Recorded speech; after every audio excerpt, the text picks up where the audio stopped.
Let's do it now.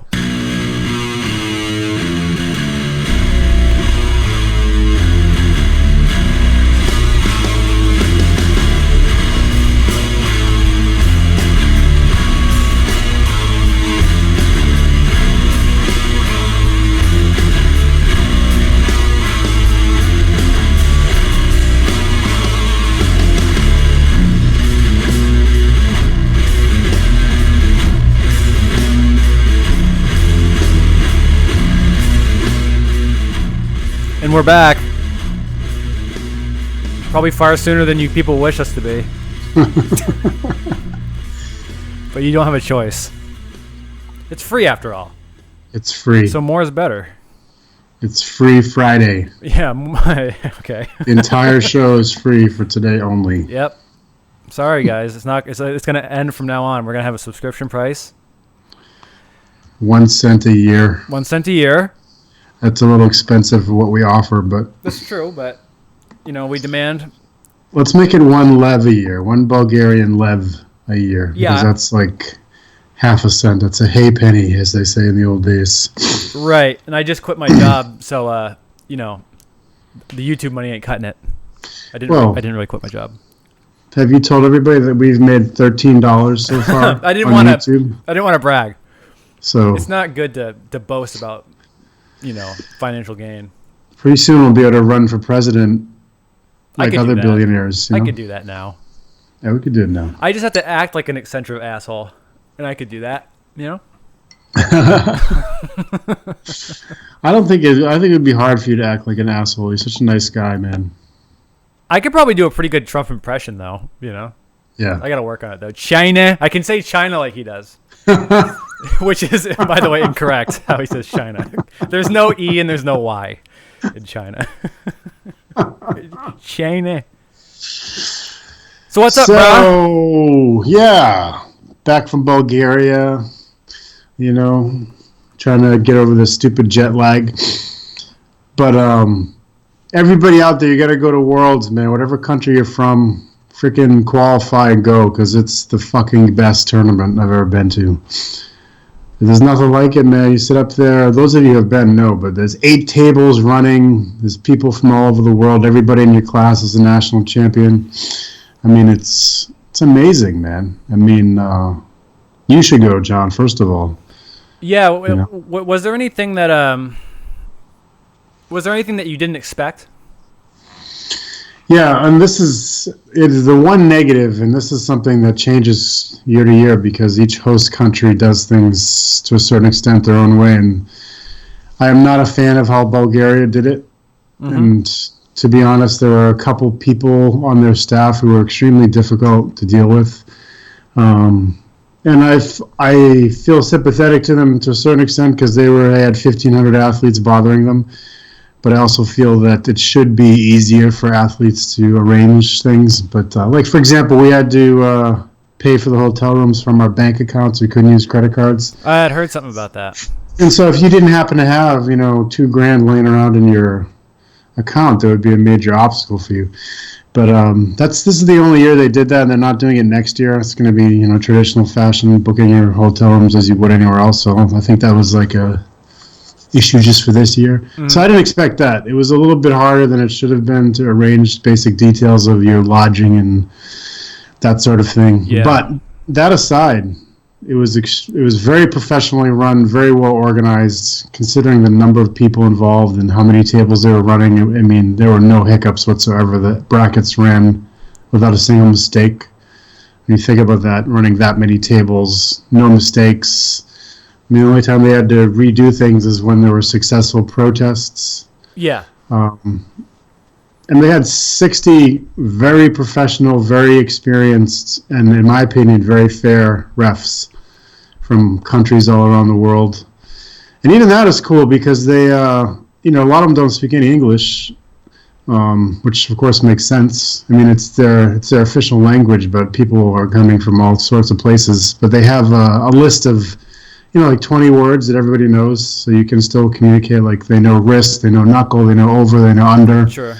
So you can communicate about adjusting straps or if someone's knuckles if they're covering your knuckles or whatever. And I watched thousands of matches, and it didn't matter who was up there. Like when Zoloev and Oleg Zok were up there and Sasha, they all got treated exactly the same as everybody else, which I really liked, because sometimes here in the States you'll see people getting treated differently when they're superstars, but over there it was like they were relentless with the fouls. Uh-huh. And I really liked it. I know some people don't like matches being stopped, but I liked the fact that you knew if you tried to cheat, you were going to get caught. If you tried to bounce your elbow, if you tried to move in a ref's grip, I mean, they were brutal about it. You could not move at all in a ref's grip, and you cannot lift your elbow even a fraction of an inch off the pad when they would call you for the foul. And I really liked it, and I think you would like it too, John, because it's a much more strategic game. Yeah, sure. Because it really is a level playing field, and there's much more of an opportunity to outthink people. And so I just think it's an amazing experience, and I'm going to campaign all year to get the top level Americans to go over there, because we didn't have a good showing in the senior class. I mean, we had very few people in it. I mean, I was in it, but I mean, I had done masters the day before, or 2 days before. So I was in rough shape anyway, and as I've said numerous times on this show, I'm certainly not, in the top 10 198s in this country, so some of those guys need to fucking go and start winning some prizes. And it goes for all the weight classes. I mean, Vazkin is always there, so he's like he's a stalwart for us. But I mean, there's a lot of other weight classes that need people in them. Yeah, sure. I mean, and something you touched on is nice, which is of course the rules are very strict. It's basically, I think everybody knows it's at least supposed to be, and it sounds like it was, the most strict rules of any tournament on this planet. And what's good to hear is the consistency, because that's something that, for a lot of reasons, doesn't happen a lot of times. And some of the reasons are just that there aren't enough refs to keep everybody fresh and all that stuff, because tournaments are long. And it seems like when we had Leonard on, the way he explained how it works, it keeps refs fresh as well. Right. And let's talk about the rules for a minute, because you had mentioned to me that the rules kind of bit you a little bit as far as, it happens. But having experience here and, being in just, regular tournaments where maybe not every foul is called or not even every foul is seen, what do you feel about the strict rules? And, has your opinion changed at all? Yes. I'm a big fan of it. No, I'm frankly, I'm going to be sad going back to, the level of it's not the level of reffing, it's the way we ref, because I think all the people that we have in our area could certainly ref as well, but we, for whatever reason, have decided that certain things we like, small elbow hops. You frequently you'll hear refs around here say, well, I don't call it unless it gave a strategic advantage. And I mean, it comes down to an opinion-based call rather than just calling it. And I got burned on it a couple of times in the hook match I had with this one guy. I moved my elbow forward, and it definitely, it hopped like a microscopic amount, but they called it. Yep. And then I learned my lesson, and I did make one more mistake, fouling like that, but I got it down pretty solid. So I was moving my elbow. I chalked up the elbow pad so I could slide, and I didn't hop, and I didn't get called for it anymore. And you actually don't see a lot of people getting called for them because people adjust to the reality that they can't fuck around with it, and they're going to get called. Right. On them, and I liked it. I honestly, I feel like it makes the game more strategic, because it's a completely even playing field. And it's going to come down to strength and technique, which is what it should be. It's an incredible tournament in the sense it's 6 days of competition. You got the paras, so all the people with disabilities, hearing, vision, and various limited mobility are all competing, and then you have the different masters classes that Chris Gabi hates, and then the final 2 days of the seniors. And so it's just, there's a lot of people doing a lot of competition. There's a lot of people that do multiple classes. Like there are quite a few people that were in the disabled classes who were, really legit arm wrestlers. For example, I learned that Chris Souza, who everybody makes fun of because she's always yelling and screaming on the table, she's actually hearing impaired. That's right.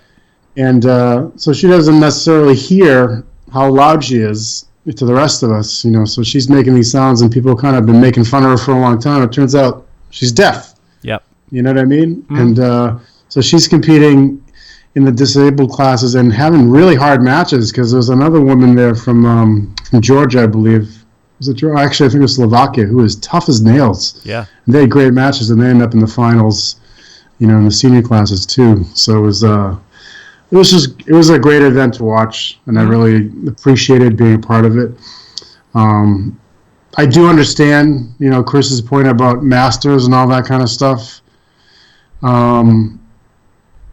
But I don't agree with it. I feel like, there's all kinds of ways to divide ourselves. We have the weight classes, we have age groups and that kind of stuff. And I think that you should compete in the class you feel comfortable in. And if you want to compete in masters like I did, then you should. And if you want to compete in seniors like I did, then you should. And if you want to just pick one, go for it. Hell yeah. But and especially if you're there, like me and you had that conversation, where you said, man, as far as going to that open class, maybe I shouldn't have done it.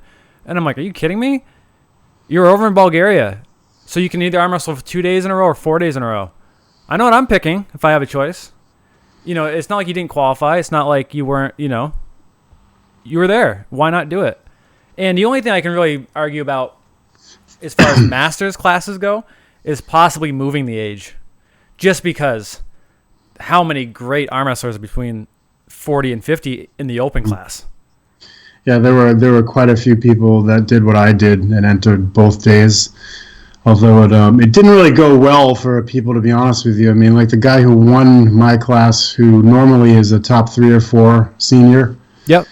He had a couple tough matches, and he ended up, going out early. And Raymond's, but he also made a strategic move, which I think was a bad one, which is that he took a loss right off the bat on purpose because he wanted to get into the losers bracket, knowing that Zoloev and Prudnik were in the we're going to be in the winners. Yeah, so he took a loss, and then he ended up in a hard match with a guy from, I think it was from Georgia, and he lost, and then he was out. But that part was amazing, man. All the matches that we watch, on YouTube over and over again, it was fun to actually stand there and watch, Zoloev and Prudnik go at it. Sure. And Sasho and Oleg Zok, and then Sasho and Spartak Zoloev. It was amazing, man. And, we talked about on the show a week ago about Sasho and Oleg, and I think both of us thought that Oleg was going to crush him, and that's what happened. Oleg was not challenged by anybody at all. Yeah, it didn't look like it. Didn't look like it. Yeah, he was in the 85 kilo class, correct? Exactly, 85. And then, Prudnik was incredibly dominant lefty. He wasn't slowed down by anybody. He just obliterated everyone. But then the next day, for right-handed with Hadzi Zoloev, who almost didn't compete. First of all, he weighed in really light. He weighed in at somewhere between 82 and 85 kilograms for the 90 class. Okay. And he had a really, really bad cold or flu. He was actually went to the hospital the day before the tournament to try to get rehydrated. No kidding. So he was in tough shape, and he looked like he was in tough shape, but he crushed everyone. Prudnik slowed him down briefly. Right. In the match that they had, but other than that, he cranked everybody. It was like a hydraulic press. Nobody brought him into defense mode. That's for sure. Even Prudnik, like, it came back to center. Maybe I don't even think it was quite center. And obviously, Prudnik's very strong. And I wonder, because I know there was a lot of talk about him being injured right-handed. I wonder how far back he really is as far as that goes, because his left looks so good. And I don't remember him being like left dominant, so much. I think he was fairly even, or right was a little better. So I'm wondering if he was, he's still coming back, which, he seems like one of those guys who likes to compete. He likes to get out there and he's not afraid of a challenge. So yeah, I wonder how he's, where he is at. But I would say he's not all the way back yet. But Zoloev, I mean, we also have to take into consideration that he was definitely weak because of the cold he had, and again he looked like crap, and he's still just. I mean, he did the same move to everybody, and that always impresses me when someone is so dominant that they don't have to adjust their technique at all. Right. No, definitely. Yeah, and his brother too. His brother was. He's, Sasho and him had great matches. Sasho beat him early in the day, and then he came back and beat Sasho pretty convincingly. And then in the, because he had to beat him twice in order to take gold, and then Sasho ended up winning. In the third match. And Sasho is an interesting guy because he's very short and he's built like a tank. Mm-hmm. And that was honestly the first time. I've heard that name a zillion times. I've just never gotten the chance to, or I've never taken the time, unfortunately, just to Google his name or YouTube him. That was really the first time I had a good chance to watch him. And wow, you just look at that dude, and he is just built for power. Yeah, like you just look at his neck, and it's just straight. You know what I mean? Like you can just tell some people are just built to, be able to take and give out some damage. And that guy is one of those guys for sure. And, that always impressive, that straight underhanded side pressure, just straight underneath. If he loses a little bit of rotation, that's fine too. Mm-hmm. I know that's hard on the body, and I'm sure he doesn't particularly, he probably he wants to fix that probably, but I love watching those matches. Yeah.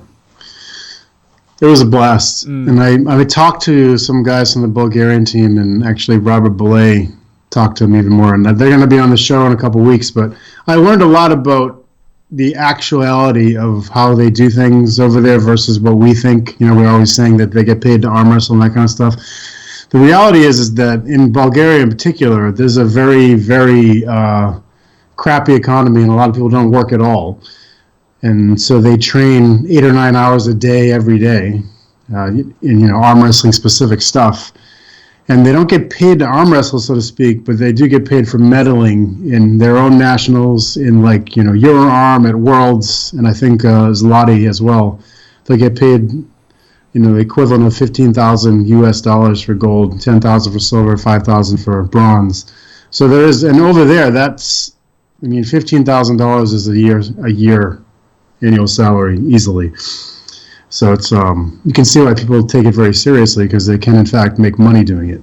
Sure. And that seemed to be pretty standard throughout Eastern Europe. And they weren't being flown for the most part. They weren't being flown there by their countries. They had to cover their own travel expenses, etc.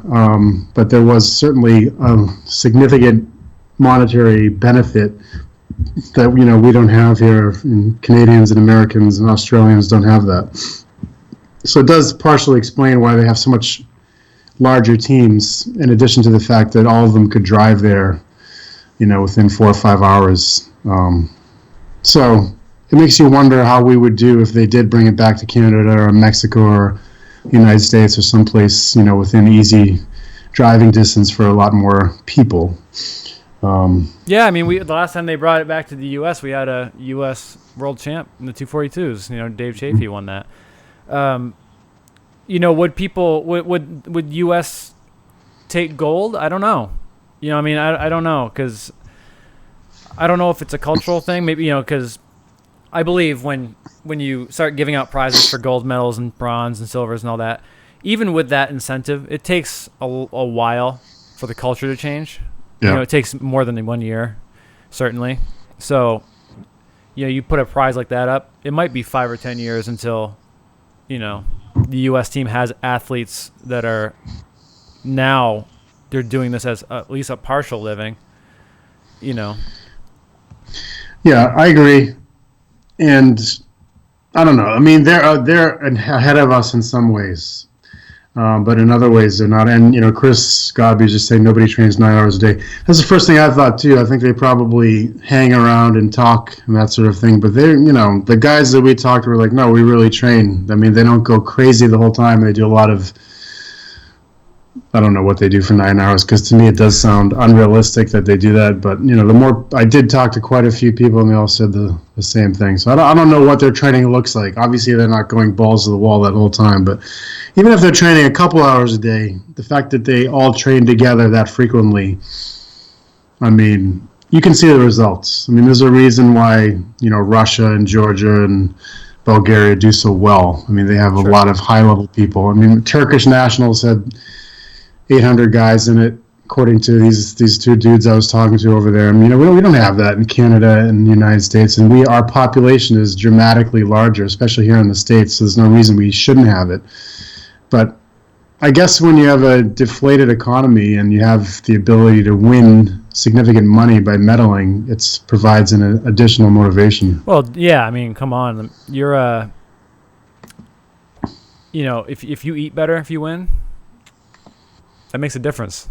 Yeah. And, when you talk about, someone who trains like that, or they, basically like, bad enough economy and people aren't working and all that, and that's kind of their job. Like, they know if I do this if I do this and I commit to it, I can make some money to where, now at least I come out even, Mm-hmm. You have to take into account that, it's that question of, if you did this sport for a living, how would you change your training at all? And some people say no. Some people go, no, it's, you train as much as you can already. It's just my body wouldn't be able to take it. But the thing you can do is, if you're doing this for a living, is now you can not only train harder, you can recover for longer. You can do things like take naps during the day. Mm-hmm. You can do things like eating maybe more often. You can do those things, and maybe they can't because of money, but but you can recover better too. I mean, if I were to do this for a living, I wouldn't be sleeping at night and that's it. I'd be making sure that I was able to sleep during the day and do those things to heal better, to heal faster, to make sure my body was taken care of better and all that. So I wouldn't only train harder, I would recover harder.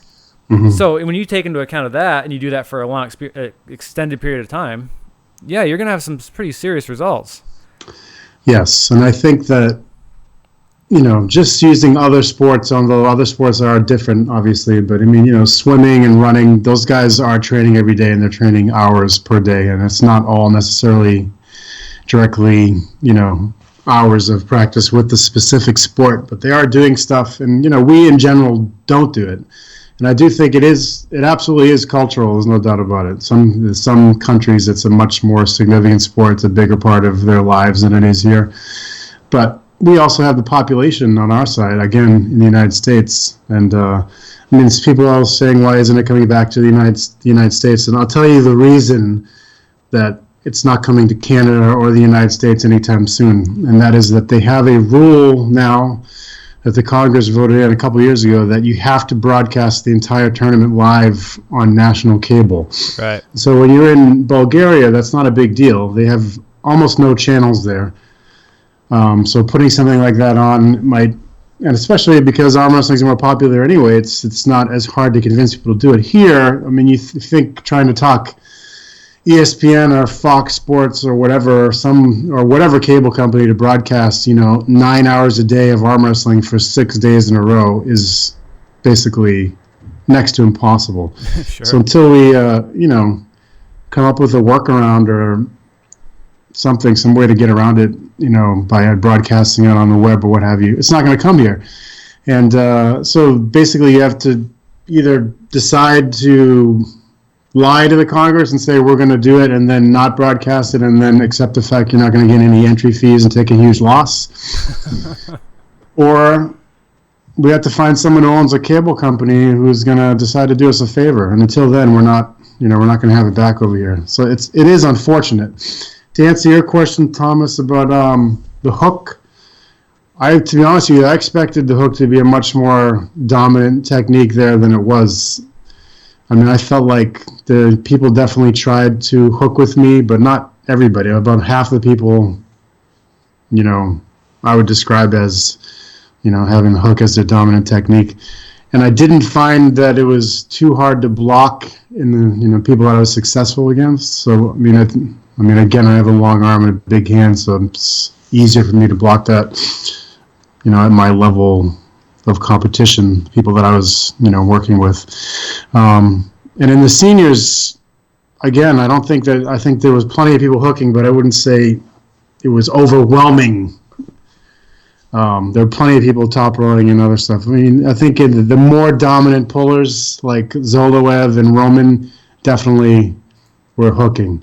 So I think that the people that had the largest amount of success in the least challenge were hooking for sure.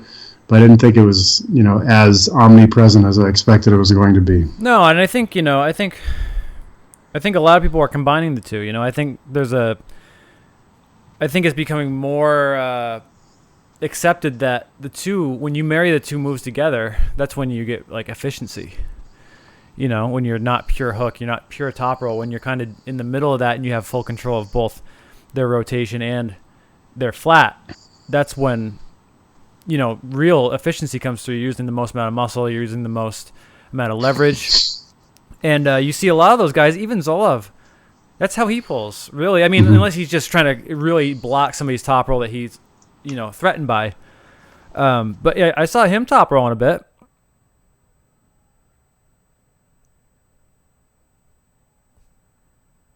Hello?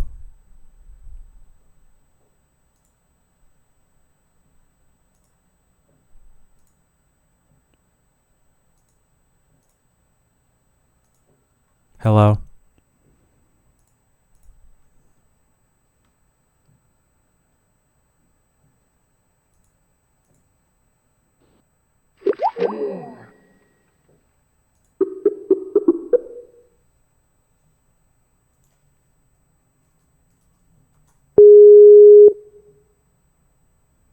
The person whom you're trying to reach is currently unavailable. Please leave a message after the beep.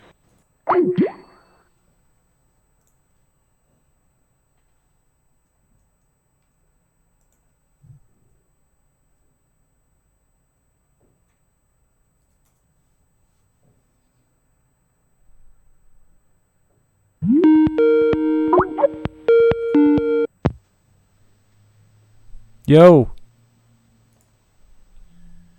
Yeah, okay. Computer had to restart for no reason. An idiot computer. So I'll talk to you guys like this for a few minutes. But, Yeah, I can barely hear you. Whatever your last intelligent point was, I missed it. I don't think there was one. I don't remember. I told the people to please hold. Because we're still broadcasting.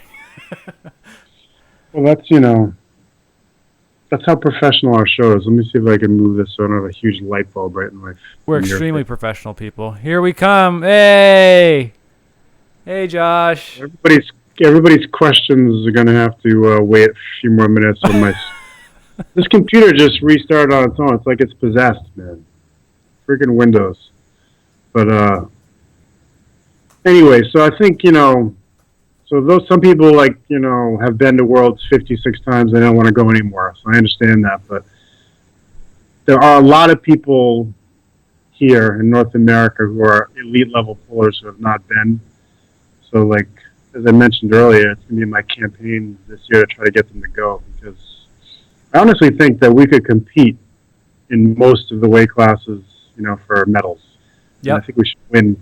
We should win a number of them. I mean, that one thing that is absolutely different, and if you haven't pulled in tournaments like that at that level, there's a lot of people whose techniques here will get crushed because they foul every single time or they false start every single time. And you just can't do that.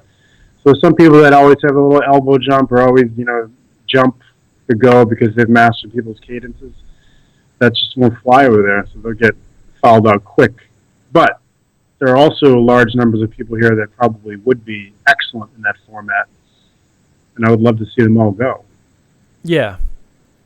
And that's, I was thinking about it today, and when we talk about professional arm wrestling, in the rules. And of course, we all understand the idea of, why we don't like the smallest little calls on these elbow hops and everything. Is that it's not, the people don't like to see it. You have to explain it to them. Like, why did this stop? Like, why did this match stop again? Because of this thing that I couldn't even see. Like, I understand that. But there is something to be said about, listen, if you're a professional arm wrestler, you should be in control of that. I just don't know if there's a way you can maybe be able to argue it, but you can't not just ignore it. It's impossible to ignore that you should be able to be in control of every part of that game. Now, if you want to change the table, if you want to change whatever in order to make it so that these, now that the equipment is kind of matching what we're trying to achieve, then we have something to talk about. But in reality, if you're a professional arm wrestler, if this is what you do for, this is what you consider your sport, this is what you really, really care about to a super high level, then you should probably have, where your elbow is on that pad. We all talk about elbow movement and placement and, how that contributes to techniques and all that. And well, then you tell me that the last piece of that, you can't keep it down. There's got to be something. I don't know if it's, I just don't know. I don't know what the answer is. And I'm not sure if it's in between like everybody wants to think it is. Like it's this thing where it's, we can't let everything go, but we can't call everything. There's got to be a middle ground. I don't know if that's the case. I'm not sure if there can be a middle ground. Yeah, I mean, I really changed my mind having gone to this tournament because it's very smooth. And the matches, some of them, I mean, it's the same thing here, getting straps and people slipping out and false starting and that kind of stuff. But those rules, other than at WAL, are pretty standard everywhere. So it didn't take any longer using the rigid rules because, as you just pointed out, the vast majority of players adjust to that style because they have to. Yeah. So every tournament could be run that way here. And I mean, if you go to nationals, you get pretty close to that level of reffing, other than that they don't necessarily have as many refs that are trained at that level as you have at Worlds. Right. But still, it's pretty stringent reffing. And so most of us have been in tournaments like that anyway, so we certainly have some exposure to it. And I do think as much as it might not be the greatest spectator sport, it is a very pure version of the sport because it is consistent.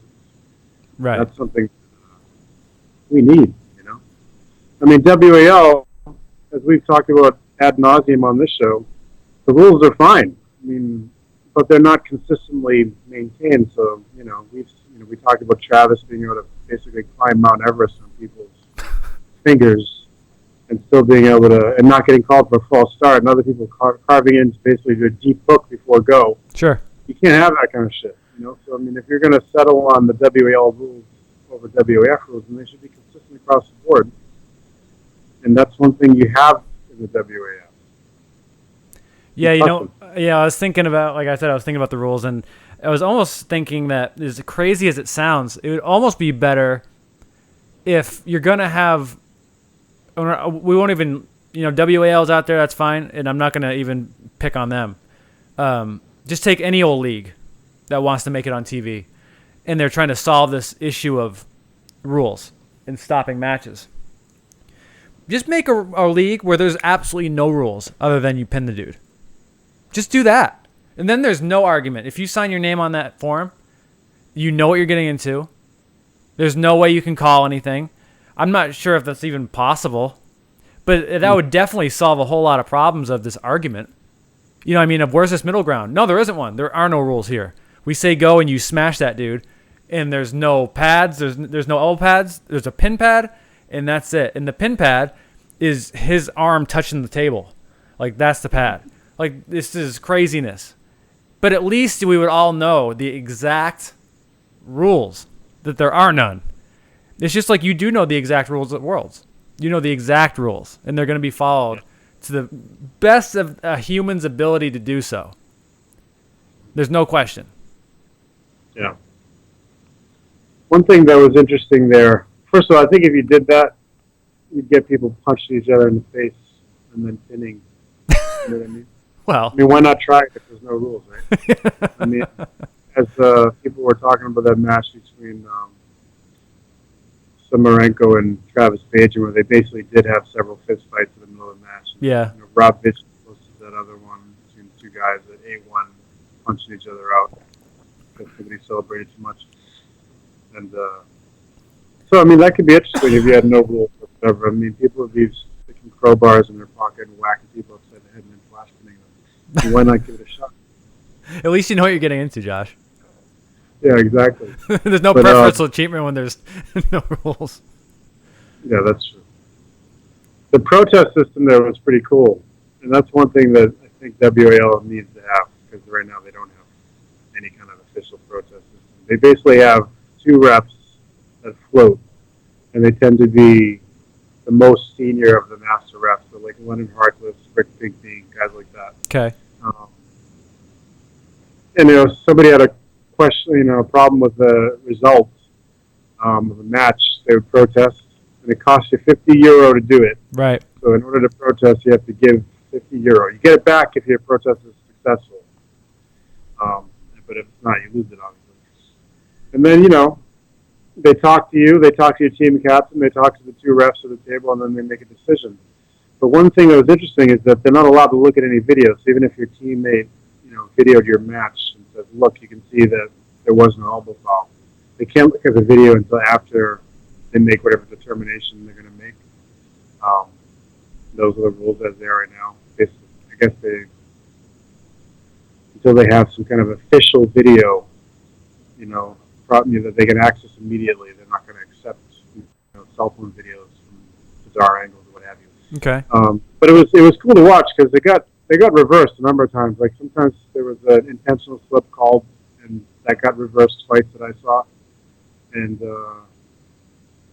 there were other, there was questions about elbow fouls, and like one ref called it, one ref didn't think it was an elbow foul, and sometimes that would get reversed as well. Most of the protests were not upheld, which is probably not a surprise. But it was a cool process to see. It did slow things down at whatever table it was happening at, but it was very professionally run.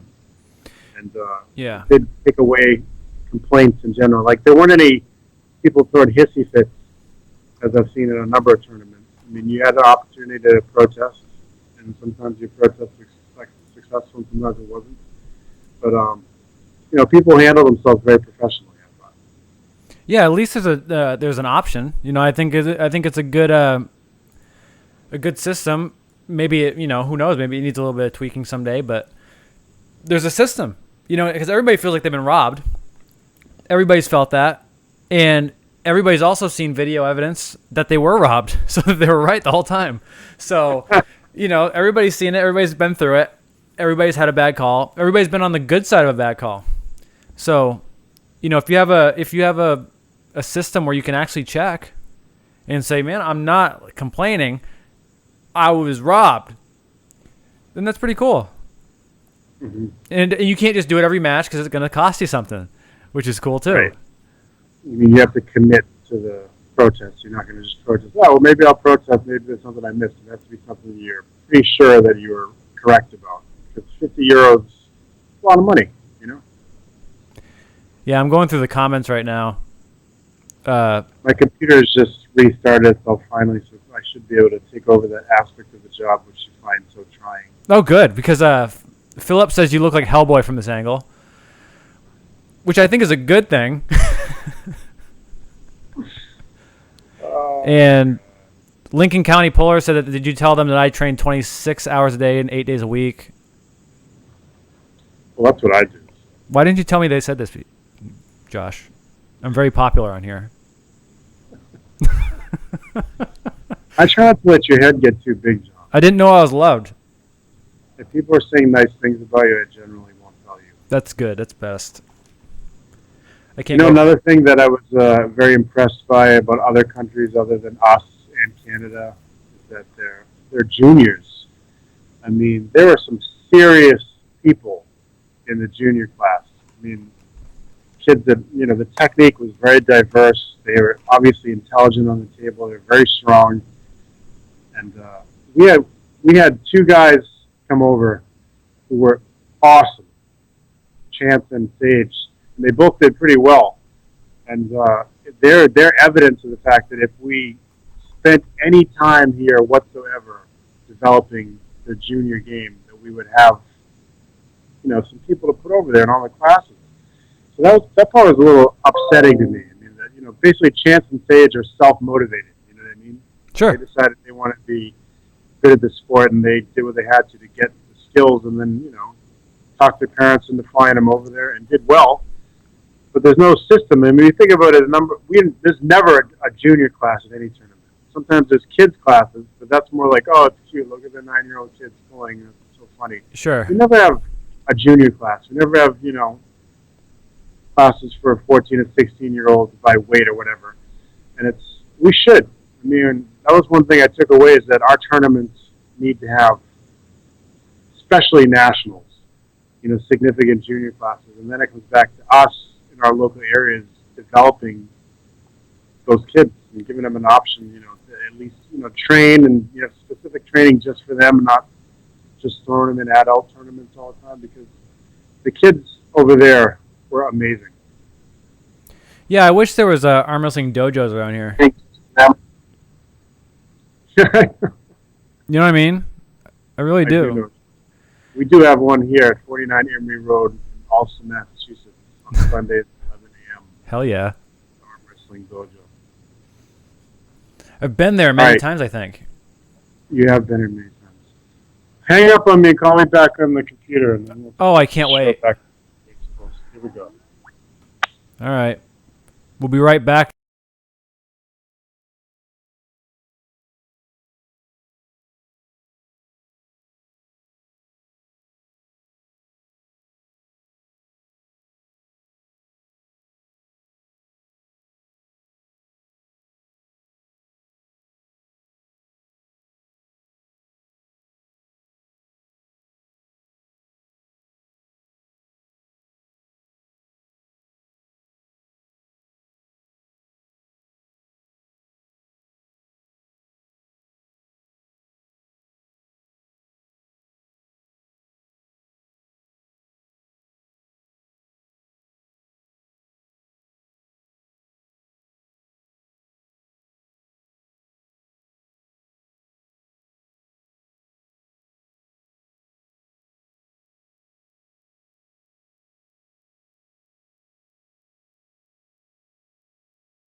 Would we not go live? You should just stay live, man. We are live. We're still live. Now we're live again.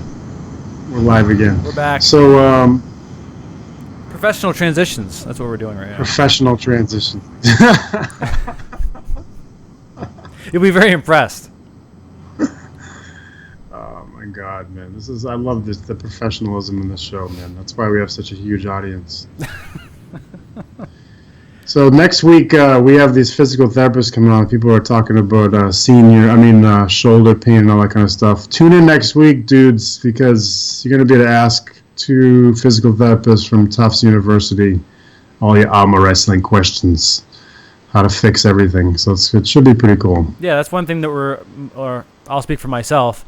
I'm pretty bad at. I'm usually pretty bad at fixing my body. I'm pretty good at breaking it, but I'm not great at healing it, especially healing it correctly. So I'm definitely looking forward to watching, I'm sure people will ask the same questions that I have already, so. Well, first of all, we're all idiots, so when we have problems and pains, we ignore them. Speak for yourself. I'm speaking for you specifically, actually. Yeah. Because I've been on the table with you. This hurts so much right here, but after about an hour of pulling, it feels great, Yeah. So, that's kind of the strategy that we all use. I'm just going to keep pulling until my arm is so numb I can't feel it anymore. I think the diagnosis was this thing go boom, but feel good now. I think that's what it was.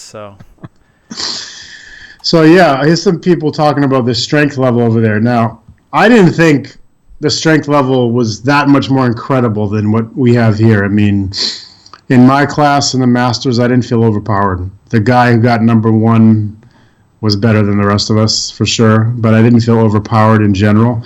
And in the Masters classes, I mean, in the senior classes, again, with the notable exceptions that we mentioned earlier, there were great battles.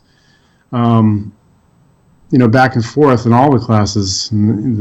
So there's like those four guys that are just light years above everybody else, and the rest of the people. I mean, they're pretty good battles. Even Team USA, as I mentioned, we didn't bring like an elite squad in the seniors, but everybody's competitive. I mean, most of them won matches, and even a couple people that didn't win matches had long, tough matches. It wasn't like they got blown off the table. Sure. So I think that part was a little bit overhyped, that there's some kind of much more incredible power level over there. I didn't find that to be true. And I certainly don't think it's true that if you put, our best guys from North America over there, that they would get destroyed. I mean, I felt, if Cataret or Chafee or Bajent was in the super heavyweights, they likely would have won. Although the guy who did win was really impressive. Yeah. But, I mean, they certainly would have competed, Of course. And, I think it's what we've been saying a little bit, recently, is that what's the true difference? How many pounds is it between, a good match and a blowout? I think it's pretty little. I think it's a pretty small number. And if you kind of subscribe to that way of thinking, which it's a small number, then everybody's pretty close. I mean, and the guys who are blowing people out of the water are maybe closer than everybody thinks. That guy's twice as strong as that. No, he's not. He's not twice as strong. If someone's going to apply 20 pounds of pressure in the correct direction, that's crazy amount of power. It is. I mean, if you can imagine holding, you can hold 100 pounds like this. Now put 120 on your hands. It's going to feel, it feels way overpowering. And now you add technique, and now you add this guy's getting stronger as he's taking things away from you, so you're getting weaker, which is what this whole game is. This whole game is I'm taking something so I get stronger, you get weaker. It's each of us are 50% on this table, and I'm trying to get 60, so you get 40. That's what technique's about. That's what this whole thing is. So, how much difference is there really? I don't think it's all that crazy. It just feels like it is. Yeah, and I think that's a very legitimate point. And I mean, we've all been there. Like, when you pull somebody in a tournament, they flash you, and you pull them in practice when they're fresh and they're not doing the ready go, you can hold your own with them. There's a lot of things that make a big difference that seem much bigger than they are in reality. And that's a point you've made frequently, and I do think about that a lot. And I think you're probably right. I mean, when it comes down to human beings, we have a capability range, and we're all within that range. And some people, for whatever reasons, genetically are to the far end of it, and it's harder for us to catch them, but they can be caught. I mean, a lot of people have said this about MMA fighters and runners or whatever. Everybody's human. At the end of the day, they are catchable. And they can be beaten. It's just a question of, you training as effectively, as hard, and having the genetic predisposition to reach a high level in your sport. But all those things, for some people, they're doable. I mean, I'm sure we could all list people who have incredible innate ability, who if they trained or if they traveled or if they did X, Y, or Z, would also be world famous arm wrestlers. And, Yeah, sure. So, I mean, everybody brings something different. Some people are just physically unbelievable, and some people are mentally unbelievable. Everybody has their niche. Some people are just incredible powerhouses, explosive animals. Some people are endurance freaks. Some people, but I do know one thing, that nobody's going to know all these answers from on the couch. Right. That's the thing. We got to pull each other. And it's a shame that it's not, there isn't a better avenue for it, because I would like to see, guys like, just top level 76ers pulling top level 76ers from different countries, and just to see, what the difference is, even if they were to lose. What are we going to see? Are we going to see some breakdown? Are we gonna, even if they lose, are we gonna see someone's hand opening up? Are we gonna see these little tiny details to let everybody know that everybody's human? Mm-hmm. Well, I've heard different things said about Worlds. The best people don't go, and now I don't think that's true anymore. It's clear that a lot of the best people do go. It's a tested event. After we got off the podium, we had to go around a screen, and they put 3 cards in front of us, and we all picked one. And if you had a red C on the other side of your card, you got tested. And they were doing that straight throughout all the classes. And they brought up this year in the Congress that they're going to do out of competition testing. I'm not sure how that's going to manifest here in the United States, but it is a new rule that people are going to have to do. So they're trying anyway. Obviously, people can still cycle and they can do all the shit they do, whatever it is. But I mean, it is tested, so they have to be. They certainly are a lot cleaner than they would be in A1 or Zloty, for example. And I mean, there's a lot of huge names that we all know there, and those people who are already considered amongst the world's best are still going because they know that that is the World Championship. I mean, the WL is awesome, but they're not inviting every country, so you can't call it the World Championship yet. A1 and Zloty, those are big tournaments, but they're not the Worlds. This is Worlds. I mean, you don't get 70 countries at any other tournament. Yeah, I mean, it's WAF is what it is. It's been consistent. It's a powerhouse, and things like the testing is great. Should it be more? Sure. But you can't always get everything all at once. At a competition testing is very interesting to me, because I think it's got to go there sometime. It's got to go there at some point. We have to start testing. And yeah, I mean it's professionalism. That's what it comes down to. Yeah, and we talk about it every week, and it's one of those subjects that you can't help but bring up, but it has to happen at some point. Yeah, and it's for some people it's some big taboo thing, like you're not supposed to say the S word. But I think we're all grown-ups. People use steroids. People are going to use it if it's 100% tested. People are going to use. They do it in every other sport, and they get caught in every other sport. So, I don't know. I think the more the better. I don't know about this WADA thing, just because I do know a lot of people who aren't on steroids who would, they'd probably fail because there's certain things on that list that are a little goofy. But if you're going to have a world standard, I guess you're going to have a world standard. Well, a lot of the stuff on WADA has to do with other aspects of like, for example, I cut basically 12 pounds to make 90 kilograms, and I was on the low end of the cut like there. I talked to people in my class. So in my class on masters, meaning that they were at least 40 years old, who cut 20 or 30 pounds. And, diuretics are a big part of that list. So there's some shit on there that people are using for all kinds of other reasons other than, specifically for performance. For sure. And everybody was smart. Like, everybody there was drinking Coke or coffee or something because caffeine is not banned and it is a performance enhancer. So everybody was, doing stuff that they could do, myself included. Because I love Coke Zero, as you know. Who doesn't? Who doesn't, though? It's so good.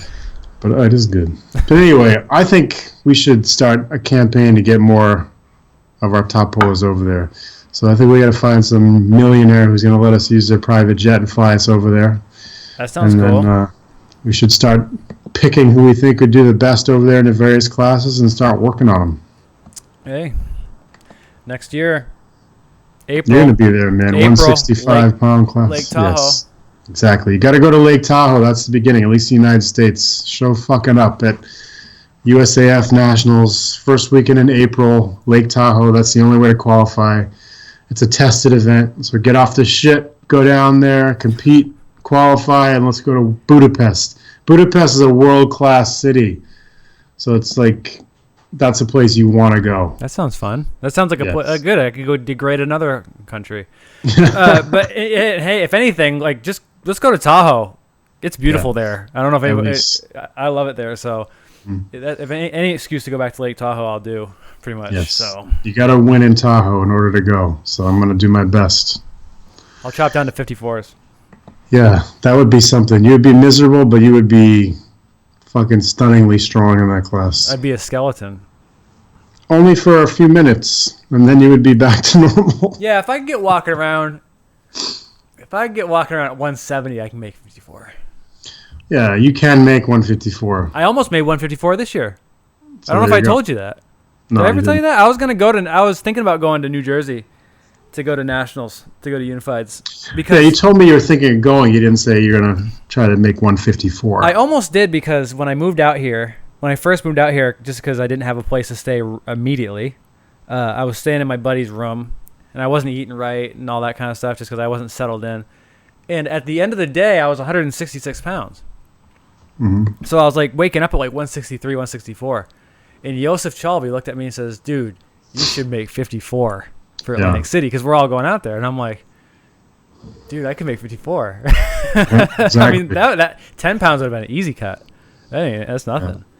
The rule of thumb I came up with over there for the senior class is that, and this is obviously not hard set, but if you can destroy everybody you arm wrestle 2 classes above you in your country, then you have a good shot in seniors over there. So, I mean, if you're smoking 176s and 198s and you weigh 154, then you definitely have a good shot. Who knows? I'll pull 98s in your tournament.